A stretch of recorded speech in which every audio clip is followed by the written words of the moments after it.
Since its inception in 1944, the World Bank's top leadership has been exclusively chosen from the United States. From its first president, Eugene Meyer, to its current leader, Ajay Banga, the organization has consistently adhered to an unwritten rule that its chief must be an American citizen. This practice underscores the United States' dominant influence over the institution, reinforced by its status as the largest stakeholder. Decisions regarding development funding and structural reforms often align with a neoliberal strategy favored by Western nations. Critics argue that this approach imposes austerity and privatization measures that exacerbate inequality and hinder sustainable development in the Global South. The absence of diverse leadership further strengthens perceptions of the World Bank as a Western tool rather than a truly global institution. For nations in the Global South, who make up the majority of its beneficiaries, the lack of leadership representation raises concerns about genuine inclusivity. For instance, World Bank projects have frequently been accused of prioritizing resource extraction and trade liberalization that benefit multinational corporations rather than addressing local development challenges. Now, let's examine the leadership of the International Monetary Fund, IMF. Like the World Bank, the IMF has been a cornerstone of global financial governance since its establishment in 1944. Its leadership selection follows a similarly exclusive pattern, with Europeans consistently holding the position of managing director.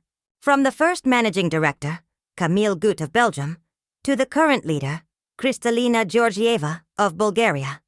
This tradition reflects the enduring dominance of Western nations within the institution. European leadership at the IMF has historically favored economic models rooted in Western fiscal conservatism, emphasizing austerity, privatization, and liberalization. These policies often reflect the priorities of advanced European economies rather than the developmental needs of the Global South. Despite the IMF's global mission, its leadership does not represent the diversity of its member states, particularly those most affected by its policies. The long-standing US-Europe arrangement in leading both the IMF and the World Bank consolidates decision-making power within the Western Bloc. In response, BRICS leaders have repeatedly called for reforms to global financial institutions, arguing that they should better represent emerging economies. At the 6th BRICS Summit in 2014, leaders voiced their frustration over the failure to implement the 2010 IMF reforms, arguing that this inaction undermines the IMF's legitimacy, credibility, and effectiveness. More recently, in October 2024, Russian Finance Minister Anton Siluanov criticized the IMF and the World Bank for failing to serve BRICS countries' interests. He advocated for the creation of new institutions designed to support emerging economies, arguing that the current global financial system is dominated by Western nations and does not adequately address BRICS nations' needs. Similarly, during the 16th BRICS Summit in Kazan, Russia, in October 2024, Brazilian President Luiz Inácio Lula da Silva emphasized that the BRICS-led New Development Bank, NDB, was conceived as an alternative to the Bretton Woods institutions, which he described as failing. He stressed the importance of developing alternative payment systems to reduce dependence on traditional Western-dominated financial mechanisms. In today's world, staying informed about politics and global affairs is about more than just reading the news. It's about accessing unfiltered information. But what if our online activity isn't as private as we think? That's why today's video is sponsored by NordVPN, the fastest VPN on the planet, with cutting-edge security features. As a community that closely follows geopolitical events, we often need access to region-specific reports. However, some sources are geo-blocked, making them inaccessible from certain locations. With NordVPN, we can change our virtual location in one click and access global news without censorship. Just last week, while researching trade agreements in Asia, one of our primary sources was blocked in our country. Instead of giving up, we simply switched our NordVPN server to a region where the site was available. problem solved. But NordVPN isn't just about bypassing geo-restrictions. It also enhances our online security, protecting us from hackers, malware, and phishing scams.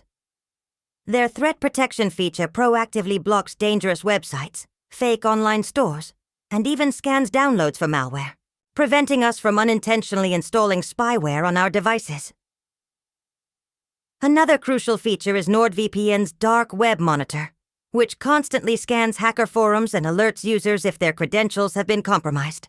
Companies often fail to disclose data leaks, meaning our emails or passwords could already be TIV'd. It's too late to take risks with your online security. Get NordVPN today for a faster, safer, and more private internet. Click the link below or visit nordvpn.com. Festo, to enjoy a huge discount plus 4 extra months for free. And don't forget, it's completely risk-free with NordVPN's 30-day money-back guarantee. Critics of former President Donald Trump have raised serious concerns about his administration's approach to the International Monetary Fund, IMF. One notable critique comes from Robert H. Wade, a professor of global political economy at the London School of Economics. Wade points out that the Heritage Foundation's Project 2025 blueprint advocates for the U.S. to withdraw from both the IMF and the World Bank. Supporters of this proposal argue that leaving these institutions would allow the U.S. Treasury to reclaim over $770 billion, which could then be redirected toward domestic policies, such as tax cuts. However, Wade highlights the irony of this stance. While critics have long argued that these institutions disproportionately benefit the United States, the Trump administration portrays the U.S. as a victim of their policies. He warns that withdrawing could weaken U.S. soft power and destabilize the global economy. Further concerns come from Martin Mueller, a non-resident senior fellow at the Atlantic Council's Geoeconomics Center. He notes that during Trump's first term, the IMF and World Bank largely managed to continue their work unaffected, thanks in part to diplomatic efforts by their leaders. However, Mueller warns that a second Trump administration might push these institutions to align more closely with U.S. geopolitical interests, potentially compromising their independence and effectiveness. Politicizing these institutions, he argues, could lead to divisive standoffs among member nations, ultimately undermining their credibility. Additionally, Chatham House warns that Trump's leadership could further erode domestic U.S. institutions and international alliances. Such actions could damage confidence in U.S. governance, leading to long-term negative consequences for both the United States and the global economy. The analysis suggests that while some of Trump's economic policies may appear beneficial in the short term, destabilizing established financial institutions could have far-reaching and damaging consequences. Why are countries unhappy with these financial institutions? To understand the growing dissatisfaction, we must first define what constitutes a fair loan. A fair loan includes reasonable interest rates, flexible repayment schedules, clear terms, minimal conditionalities, focus on long-term economic growth. In contrast, an unfair loan imposes high interest rates, rigid repayment terms, opaque agreements, strict policy demands, a short-term focus that may lead to economic distress and loss of sovereignty. The IMF primarily focuses on macroeconomic stabilization through structural adjustment programs, SAPs, which often enforce austerity measures, privatization, deregulation, liberalization. While these policies aim to reduce deficits and control inflation, they frequently undermine national sovereignty, increase poverty, and result in job losses. The IMF's one-size-fits-all approach often fails to account for the unique economic challenges of each country, potentially trapping nations in debt dependency instead of providing lasting solutions. Alternative approaches. The BRICS New Development Bank. In response to these concerns, the BRICS New Development Bank, NDB, was established in 2015 as an alternative to the IMF and World Bank.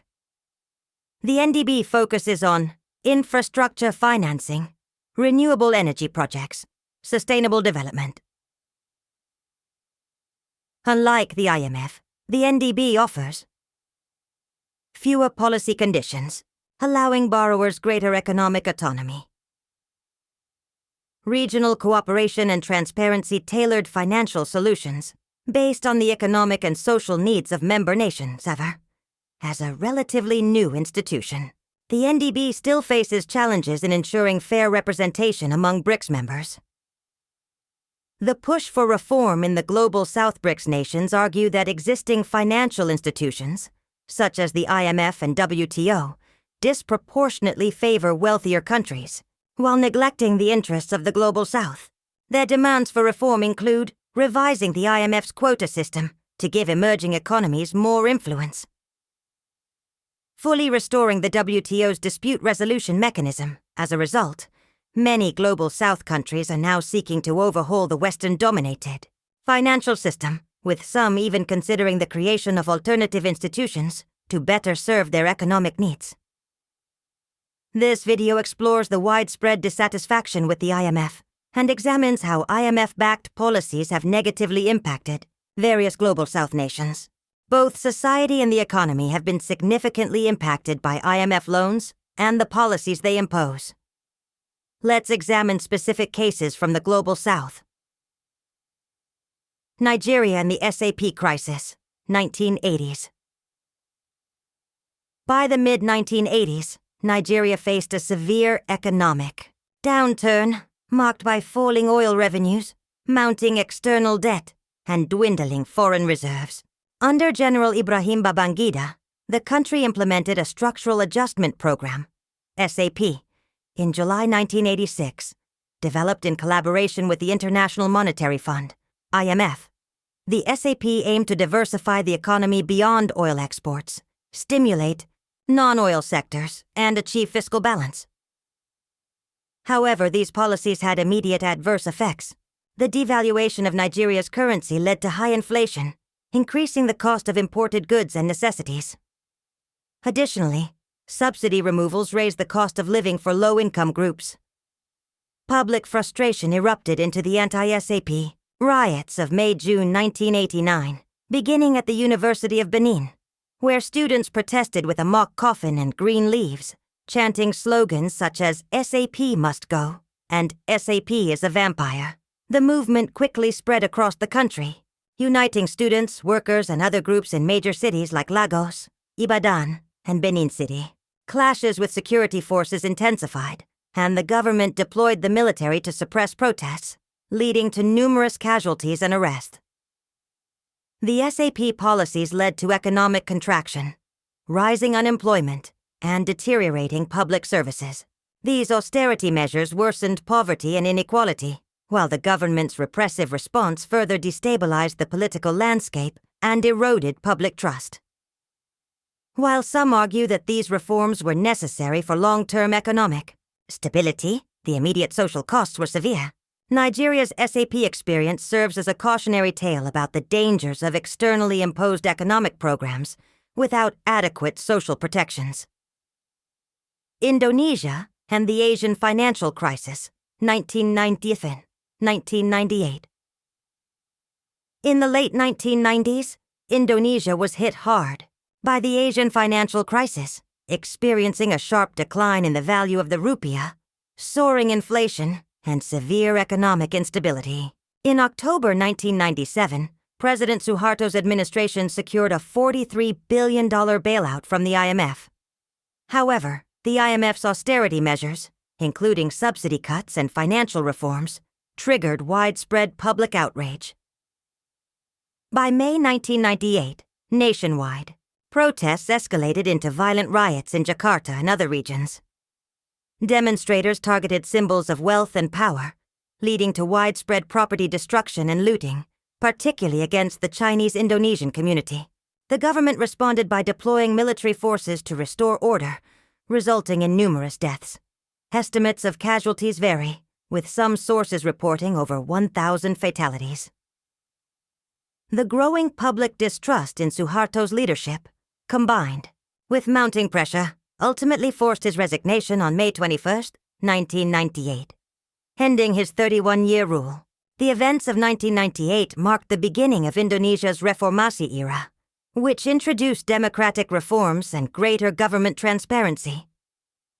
However, the crisis and IMF-imposed austerity measures left a lasting impact on Indonesian society, shaping public skepticism toward international financial institutions and influencing economic policy for years to come. Egypt and the Bread Riots, 1977.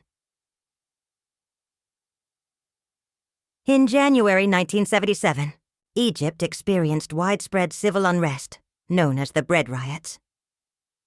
The turmoil was triggered by the government's decision to remove subsidies on essential food items as part of an effort to secure financial assistance from institutions like the IMF.